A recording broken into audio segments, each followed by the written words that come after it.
ये एक दिन की बात है। शौर्य, विक्रांत और मधुकर तीनों असीमपुरा के जंगलों में जंगल सफारी का मजा लेने पहुंचे थे और अब घर लौटने की सोच ही रहे थे कि विक्रांत ने सबको रोकते हुए कहा, देखो भाई लोग, घूमने तो मैं तुम लोगों के साथ आया था, पर मेरी शाम कहीं और बुक है। इसे सुनकर मधुकर कुछ कहता इससे पहले ही शौर्य विक्रांत की तरफ देखकर बोला, भाई अकेले अकेले कब से बुकिंग चालू कर दी तुमने? हम भी तो तुम्हारे प्लान में ही शामिल हैं। हमें पता है कि तुम सुखना ताल में उन सुंदरियों की ताल लीला देखने आए हो और वहां तो बहुत सारी लड़कियां होंगी, क्यों ना थोड़े मजे हम भी ले लें। मधुकर, जिसके दिमाग में पहले से ही सुखना ताल की कहानियां चल रही थीं, उसने उसकी बात सुनते हुए उससे पूछा, क्या शाम को हमारा सुखना ताल के आसपास जाना ठीक होगा? सुना है कि उस ताल की वो रहस्यमयी लड़कियां जिसे लोग विशानियां कहते हैं, उन्हें देखना मना है। एक तो सुना जंगल, उस पर वो विशानियों की ताल लीला। मैंने बहुत कुछ सुना है और जो भी सुना है ना, कुछ ठीक नहीं सुना है। मधुकर की बातों को बीच में ही रोकते हुए शौर्य बोल पड़ा, भाई बात तो सही है कि शाम 6 बजे के बाद जो भी मर्द उस जंगल या निर्वाणा भवन के आसपास भटकता है, वो अगली सुबह पागल होकर सड़कों पर मिलता है। अरे हम तो पहले से ही पागल ठहरे, और कितना पागल होंगे। तीनों जोर से ठहाका लगाते हुए गाड़ी स्टार्ट करके तेज म्यूजिक बजाते हुए आगे की ओर निकल पड़ते हैं। जंगल के बीचों बीच ऊबड़ खाबड़ रास्ता शुरू हो चुका था और तीनों के दिमाग में आज बस उस नजारे को देखने की उमंग थी जो इस जंगल में निषेध था, पर आज कोई रुकने वाला नहीं था। इसी बीच मधुकर शौर्य को छेड़ते हुए बोला, ओ भाई स्पीड बढ़ा, शाम ढलने वाली है, सूरज ढलने से पहले कहीं हम ही ना ढल जाएं। ये सुनते ही शौर्य ने गाड़ी की रफ्तार तेज कर दी। गाड़ी की स्पीड के साथ ही विक्रांत और मधुकर पीछे बैठे बड़बड़ाने लगे, भाई यहाँ तक आकर अगर उन रहस्य से भरी लड़कियां, मेरा मतलब है विशानियों को नहीं देखा तो फिर क्या देखा? मैं तो ताल में अपनी अदाएं बिखेरने वाली विशानियों का रूप निहारूंगा। मैं तो सोच सोच कर ही पागल हो रहा हूँ भाई। उनकी आवाज में वहां पहुंचकर उन नजारों को देखने की तलब महसूस की जा सकती थी। तीनों कुछ ही दूर बढ़े थे कि विक्रांत ने तेजी से ब्रेक लगाकर गाड़ी रोक दी, क्योंकि उनकी गाड़ी के सामने अचानक से एक लड़की आ गई थी। विक्रांत गुस्से में कार का दरवाजा खोलकर बाहर आया। हालांकि वो उस लड़की पर जोर से चिल्लाना चाहता था, मगर जब उसकी नजर उस लड़की की सुंदरता पर गई तो वो अपना गुस्सा भूलकर पूछ बैठा, कहीं चोट तो नहीं आई तुम्हें? उस लड़की के रूप के आगे विक्रांत के तेवर ही बदल गए। वो लड़की बेइंतहा खूबसूरत थी। दूधिया सफेद रंग की जीनी चादर नुमा साड़ी में लिपटी उस लड़की को देखकर महसूस किया जा सकता था कि वो अभी अभी किसी इत्र के तालाब से नहा कर आई हो। वहां पूरे माहौल में खुशबू फैल चुकी थी। विक्रांत की नजर उस पर थम गई और अगले ही पल उसने महसूस किया कि उसके सामने खड़ी लड़की के बदन को सिर्फ एक पतली साड़ी ने ढक रखा था। उसके सीने पर उस साड़ी के पल्लू के सिवा और कुछ नहीं था।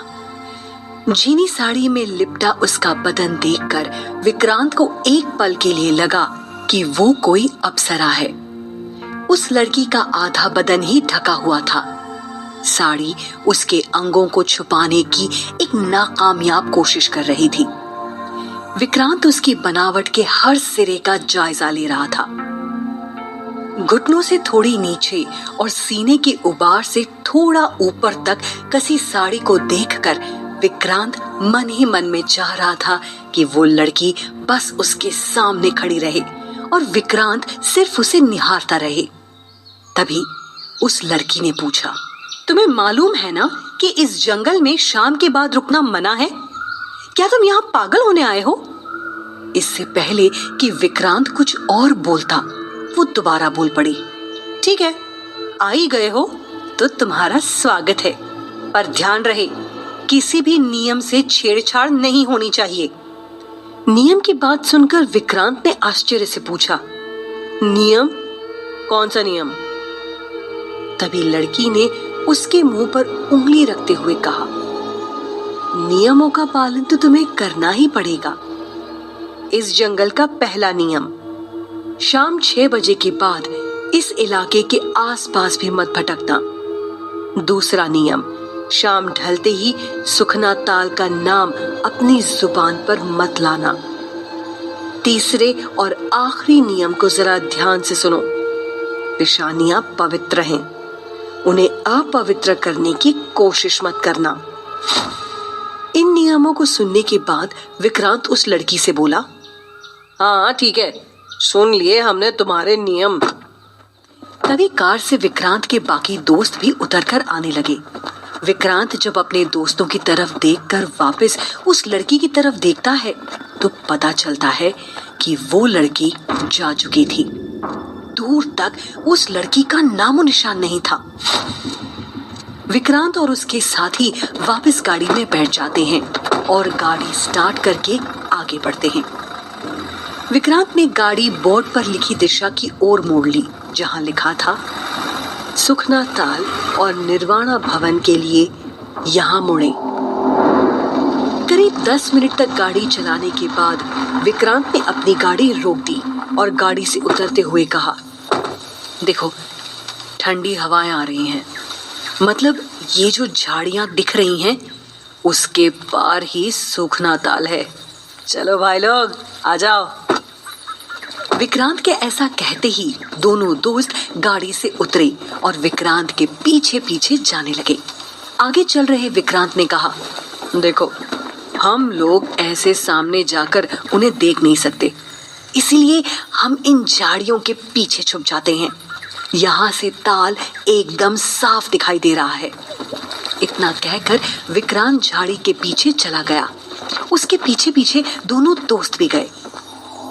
एक नजारे की खातिर आज ये मरवाएगा, मैं कह रहा हूं, मधुकर ने कहा। दोनों दोस्त आपस में बातें कर ही रहे थे कि तभी शौर्य को कुछ आवाजें सुनाई पड़ी। उसने कहा, ये हंसने खिलखिलाने की आवाज उन्हीं की है। लगता है ये लड़कियां वही है जो ताल लीला करती हैं। इतना कहकर शौर्य पत्तियों को हटाकर ताल की तरफ देखने लगा और उसने जो देखा उससे उसकी आंखें फटी की फटी रह गईं। सामने देखो, क्या ऐसा नजारा कहीं देखा है? विक्रांत ने सामने की तरफ इशारा करते हुए कहा। उसकी बात सुन शौर्य और मधुकर ने जब सामने ताल की तरफ देखा तो उनके होश उड़ गए। ताल के पानी में कुछ लड़कियां थीं जो सफेद साड़ी पहनकर पानी में तैर रही थीं। तभी विक्रांत को याद आया कि इन लड़कियों की साड़ी और उस जंगल में मिली लड़की की साड़ी एक ही जैसी थी। पूरे ताल के आसपास भी वही खुशबू फैली थी। ताल में नहा रही लड़कियों की साड़ी कुछ इस तरह से लिपटी हुई थी कि उनके शरीर की बनावट साफ साफ दिखाई पड़ रही थी। इस दृश्य को देख कोई भी अपना सब कुछ भूल सकता था और यही हो रहा था विक्रांत और उसके दोस्तों के साथ। सब खामोशी से बस उस नजारे को अपने दिलो दिमाग में लंबे अरसे तक उतार लेना चाहते थे। तभी मधुकर धीरे से पूछ बैठा, भाई इतनी ठंड के मौसम में और ताल के ठंडे पानी में ये चारों क्या कर रही हैं? ये सुन शौर्य ने झल्लाते हुए उसके मुंह पर हाथ रख दिया और फिर विक्रांत ने ताल की तरफ देखकर कहा, चुप रहो, वो जो भी कर रही हैं उन्हें करने दो। ये नजारा कहाँ हमें रोज रोज देखने को मिलेगा। ये बोलते ही तीनों के बीच फिर खामोशी छा गई। शाम ढलने वाली थी और विषानियों का रहस्यमय स्नान अब अपने आखिरी पड़ाव पर था। ये रहस्यमय स्नान विषानियों के लिए एक प्रक्रिया थी जिसके बारे में किसी को नहीं पता था। ये स्नान बहुत ही गुप्त तरीके से किया जाता था और इसे देखना किसी के लिए भी वर्जित था। ताल लीला के बाद अब लड़कियां ताल से निकल भीगी साड़ी में ही वहां से जाने लगी। ये लोग तो जाने लगी। विक्रांत ने थोड़ा चिल्लाकर कहा।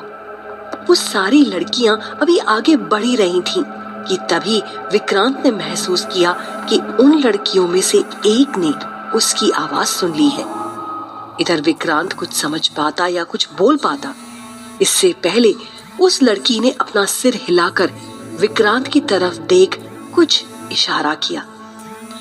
उस वक्त हल्की सी मध्यम रोशनी थी। विक्रांत उस लड़की के इशारे को समझ गया और उस इशारे को समझते ही विक्रांत खुशी से फूला नहीं समा रहा था। उसने मुझे इशारे से अपने पीछे बुलाया है, मन में कहते हुए विक्रांत झाड़ियों से बाहर निकला और उन लड़कियों के पीछे जाने लगा। उसने अभी कुछ कदम बढ़ाए थे कि तभी उसके दोनों दोस्त ने उसका हाथ पकड़ लिया। कहाँ भाई, अब कहाँ? हमें बस ये नजारा देखना था। शो खत्म, अब चलो यहाँ से भाई, अंधेरा होने को है। तुमने सुना नहीं कि अंधेरा होने के बाद यहाँ कोई भी मर्द नहीं रुकता, जो रुका सब पागल हो गया। पर विक्रांत कहाँ मानने वाला था। वो तो अब तक उस लड़की की खूबसूरती में खो चुका था। उसने दोनों पर झल्लाते हुए कहा, भाई अब कुछ मत बोलो, चलना है तो साथ चलो वरना चले जाओ। मैं तो चला उनके पीछे। विक्रांत के इतना कहने के बाद दोनों खामोश हो गए और दोनों विक्रांत के पीछे पीछे बेबस होकर सामने कच्ची सड़क की तरफ जाने लगे, जिस तरफ वो लड़कियां गई थीं। थोड़ी देर बाद तीनों जब उस रास्ते पर आगे तक गए तो सामने उन्हें एक बहुत बड़ा भवन दिखा। उस भवन को जंगल के बीचों बीच देख तीनों बुरी तरह से चौंक गए। इतना बड़ा भवन कोई सोच भी नहीं सकता इस जंगल में। मुझे कुछ ठीक नहीं लग रहा, मधुकर ने घबराते हुए उस भवन को देखते हुए कहा। भाई ये भवन ही नहीं बल्कि बहुत बड़ा टाउनशिप है, शौर्य ने कहा। ये दोनों जहां भवन को देख शॉक्ड थे तो वहीं विक्रांत की नजरें उन लड़कियों पर थी जो अभी अभी मेन गेट से भवन के अंदर चली गई थी। तभी विक्रांत ने देखा कि वो चारों लड़कियां सामने के बड़े दरवाजे से अंदर जा रही हैं। उनको अंदर जाते देख विक्रांत दौड़कर भवन के दरवाजे के पास गया। वो आगे कुछ समझ पाता तभी वहां पर दो औरतें आईं और विक्रांत को सामने से हटाते हुए कहा, इस वक्त अंदर आना सख्त मना है और मर्दों को तो इस वक्त यहाँ होना भी नहीं चाहिए। चलिए जाइए यहाँ से। आपको नहीं पता शाम होते ही सारे मर्द भवन से निकल जाते हैं? सुबह आइएगा, अब जाइए। विक्रांत ने जब ये सुना तो वो थोड़ा निराश हो गया। उसने अपनी तरफ से कोशिश करते हुए कहा, देखिए आप लोग गलत मत समझिए, मैं 1 मिनट में बाहर आ जाऊंगा, मुझे अंदर जाने दीजिए। आप मेरी अच्छी तरह से तलाशी ले लीजिए पर मुझे अंदर जाने दीजिए। तभी दूसरी औरत ने दूर खड़े शौर्य और मधुकर की तरफ देखकर कहा, अपने इस दोस्त को समझाओ, मना करने के बाद भी अपनी जिद पर अड़ा है। अरे यार, इसके ऊपर भी कौन सा भूत सवार हो गया। चल, शौर्य ने कहा और विक्रांत को वहां से ले जाने लगा। पागल हो गया क्या? लेकिन विक्रांत कहाँ मानने वाला था।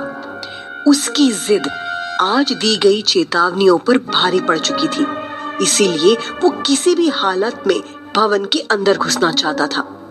उसने थोड़ी सख्ती से शौर्य को कहा, देखो मुझे अंदर जाना है, अगर तुम दोनों को नहीं आना तो मैंने पहले भी कहा है चले जाओ, मैं बाद में खुद आ जाऊंगा।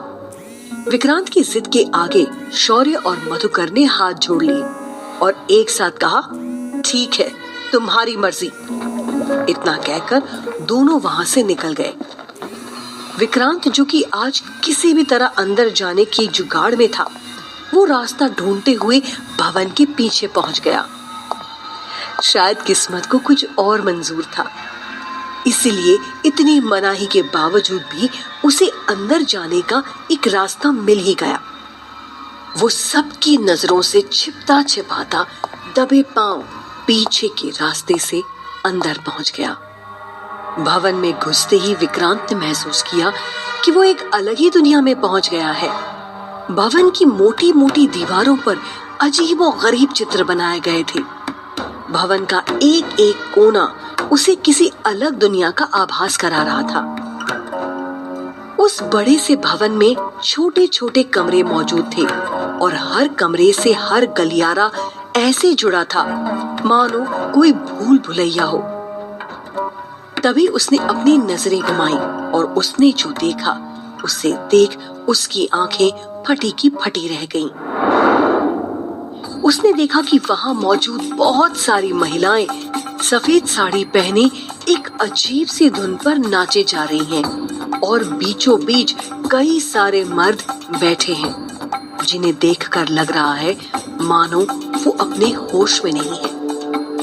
अगर शाम के वक्त मर्दों का यहाँ आना मना है तो फिर ये सारे मर्द यहाँ क्या कर रहे हैं और ये महिलाएं इनके साथ क्या कर रही हैं? विक्रांत ने खुद से सवाल किया और उसी वक्त उसने खुद के सवाल का जवाब देते हुए मन में कहा, शायद यही तरीका हो लोगों को मोक्ष दिलाने का जिसके बारे में सुना था।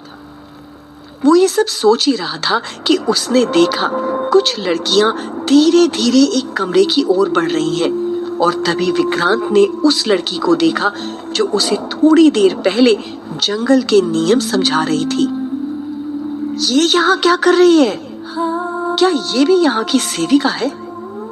हैरानी से विक्रांत ने खुद से सवाल किया और भवन के पर्दों के पीछे छुपते हुए उसके पीछे पीछे जाने लगा। इस वक्त वो ये भूल चुका था कि वो भवन के अंदर क्यों आया है। सीधी लाइन में जाती उन सभी लड़कियों ने बिना ब्लाउज वाली सफेद साड़ी में खुद को लपेट रखा था। उस लड़की को लेकर विक्रांत के मन में कई सवाल थे। जैसे ही वो उस कमरे में पहुंचा उसे झटका लगा क्योंकि वो कमरा खाली था और उस कमरे में गुप अंधेरा था। उस कमरे के अंदर कुछ भी देख पाना मुमकिन नहीं था। बस कमरे की एंट्री और एग्जिट दिखाई पड़ रही थी।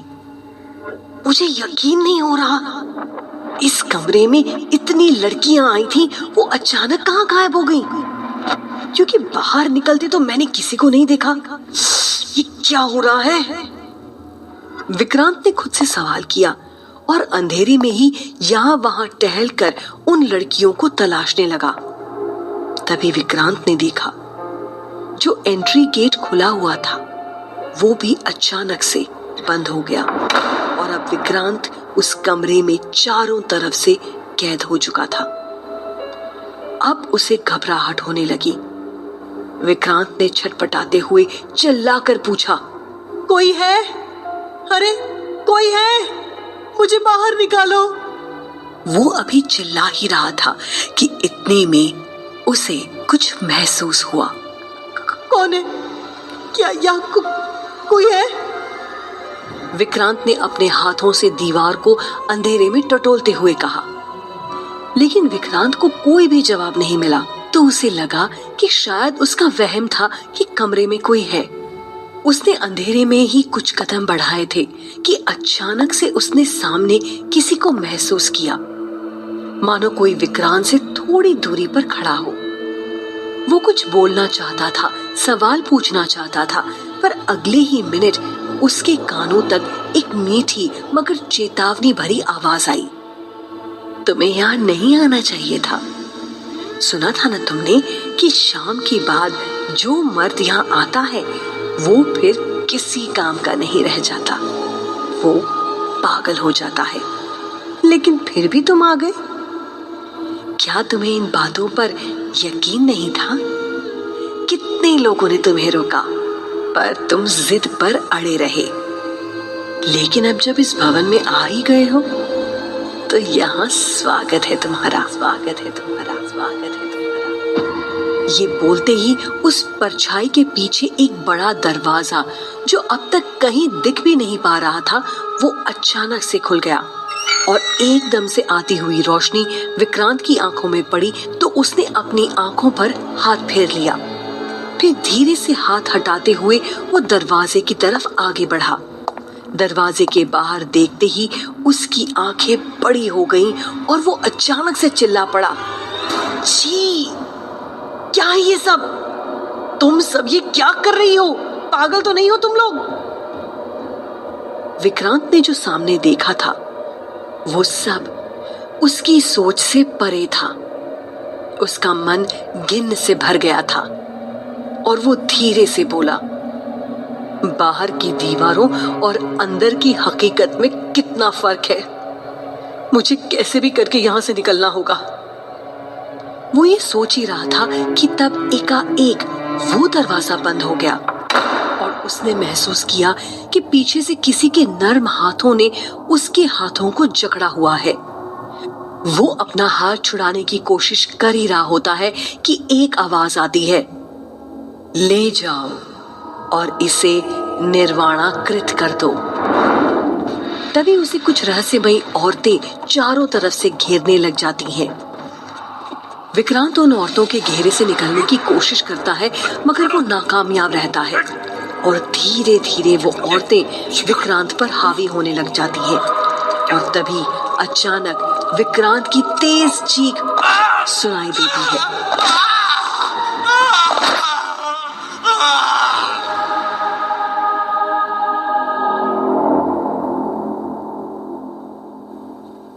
जहां विक्रांत के साथ उस निर्वाणा भवन में कुछ अजीब और गरीब घटना हुई थी, वहीं दूसरी ओर इन सब से अलग अगली सुबह शहर के एक नुक्कड़ पर एक पान वाला अभी अभी अपनी दुकान खोलने ही जा रहा था कि तभी उसकी नजर सामने भीड़ पर पड़ी।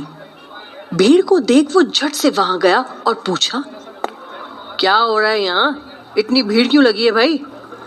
पान वाले ने इतना कहा ही था कि तभी उसकी नजर वहां खड़े एक शख्स पर पड़ी जिसके बाल बिखरे हुए थे, कपड़े कहीं कहीं से फटे थे, साथ ही वो खुद में ही बड़बड़ाए जा रहा था। उस पान वाले ने जैसे ही उस आदमी की शक्ल देखी, उसने उसे पहचानते हुए कहा, अरे ये तो विक्रांत बाबू हैं, पर इनकी ये हालत किसने की और ये कैसे हुआ? कहते कहते पान वाला रुक गया और तभी उसकी नजर विक्रांत की गर्दन पर बने सांप नुमा नीले निशान पर पड़ी, जिसे देखते ही उसके पैरों तले जमीन खिसक गई। क्या विक्रांत बाबू के साथ भी? नहीं। पान वाले ने विक्रांत से बात करने की कोशिश की, लेकिन विक्रांत की हालत ऐसी नहीं थी कि वो किसी की बात का कोई जवाब दे सके। उसे देखकर साफ पता चल रहा था कि वो अपना मानसिक संतुलन खो चुका है। तभी इतने में वहां एक आदमी भाग कर आया। उसे ऐसे हांफते और परेशान देख पान वाले ने पूछा, क्या हो गया भाई, कहां से आ रहे हो? निर्वाणा भवन से। वहां पर अनर्थ हो गया है, गुरुजी की मौत हो गई है, वो अब इस दुनिया में नहीं रहे, उस आदमी ने कहा। उसके ये कहते ही वहां खड़े सभी लोग चौंक गए। तभी भीड़ में से एक आदमी ने कहा, ऐसे अचानक से ये सब कैसे हो गया? चलो सब चलकर देखते हैं, मुझे तो यकीन ही नहीं हो रहा। उसकी बात सुन सारे लोग निर्वाणा भवन की तरफ दौड़ पड़े। थोड़ी देर बाद जब वो सभी लोग भवन के प्रांगण में पहुंचे तो देखा वहां पहले से ही लोगों की भीड़ लगी हुई है और वहां दुख का माहौल छाया हुआ है। सामने गुरुजी के मृत शरीर को एक सफेद कपड़े पर रखा गया था। उनके आसपास भवन की सेविकाएं खड़ी थीं और ठीक उनके पैरों के पास भवन की और गुरुजी की प्रिय सेविका मोहिनी हाथ जोड़े बैठी हुई थी।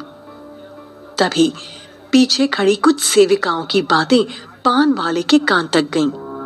एक सेविका ने कहा, पता नहीं ये कैसे हुआ, कल शाम तक तो गुरुजी स्वस्थ थे और आज सुबह पता चला कि उनके प्राण निकल गए हैं।